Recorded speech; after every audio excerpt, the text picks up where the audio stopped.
adventurers! So we recently did a video of our top 5 favorite books, and we wanted to do something a little bit different. We were thinking, what would our top 5 favorite books be if our tastes were slightly different?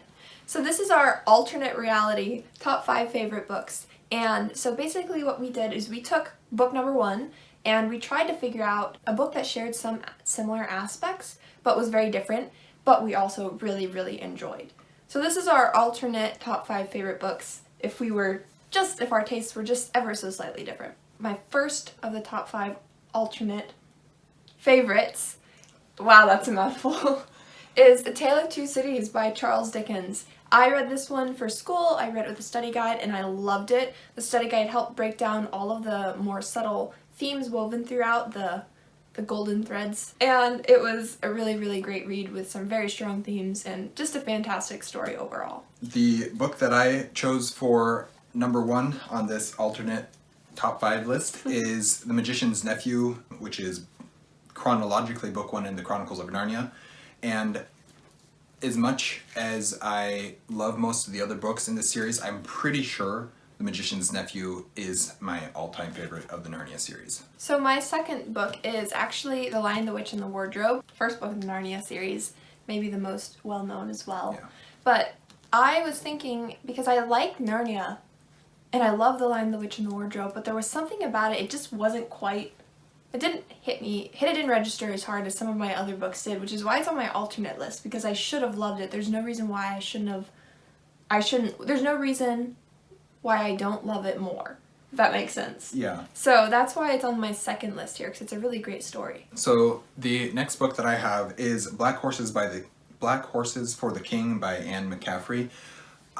This is a kind of a story based on the true person who was King Arthur. So it's kind of a King Arthur story, kind of not, but I absolutely loved it. It wasn't about King Arthur, it was about a stable boy, basically, who lived in that world. And so it's very interesting to me, and for some reason it really resonated with me and I really loved it, but not enough to make it on my top 5 favorite list of all time. So the third book on my list is Whipping Star by Frank Herbert. This is the first book in the Contingency trilogy, and I read this recently. It's a sci-fi, and I loved it. I haven't read a whole lot of sci-fi, but this one really hit the mark for me. It was very different, and it was one of those stories that I loved, and I don't know what made me love it so much. And because of that, it's not on my top favorite books of all time, but it definitely made it onto this list because it was such a fun story. And a lot of, oh man, the languages, the whole world was so fascinating. For me, my number 3 on this alternate top 5 list is Moby Dick. I really loved this book, and there's so much that's very interesting about this book, but it's just not something that fits my tastes perfectly. I really enjoy it, but I think, like we said, if our tastes were just a little bit different, this would easily be top 5 favorite. So the fourth book for me is Romanov by Nadine Brandes. This one I actually think would have been on my top 5 favorites of all times last year, and then I read Dust, and I'm kind of obsessed with Dust right now. So Romanov is just slightly below that, which is why it made it onto my second list, because I do love it so much. And it's a really great story. If you like reading about the Tsars and the Romanov family, this might be something you'd love. So another book that I've talked about quite a bit is Dawn of Wonder by Jonathan Renshaw. I read this book, I guess it was sometime during the fall last year, and I absolutely loved it. It was exactly what I needed at the time. It was very much high fantasy, but very different from what I had been reading. And so it was a very nice break and just really well written, especially for a debut author. So I really loved this book, and I could see it possibly being on my top 5 favorite list of all time after the sequels come out and we can see how much this set up for everything. I think it could easily get up there, but right now it's not. If you've seen our other video of the top 5 list, my 5th book that I mentioned was Frankenstein by Mary Shelley. And one of the reasons why I didn't know exactly what I wanted as my 5th book, but the vibe was very unique in Frankenstein and I loved the strong themes in it. So I chose for my alternate top 5 Wuthering Heights by, Emily Bronte.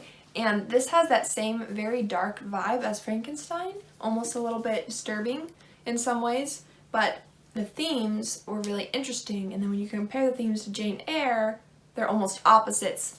It's a lot of fun. But this is my 5th book on the list, Wuthering Heights by Emily Bronte. The last book that I have on this list is Jubal Sackett by Louis L'Amour. This is, I want to say, book 6 in the Sackett series by Louis L'Amour, and by far my favorite of the books, of the Louis L'Amour books that I've read.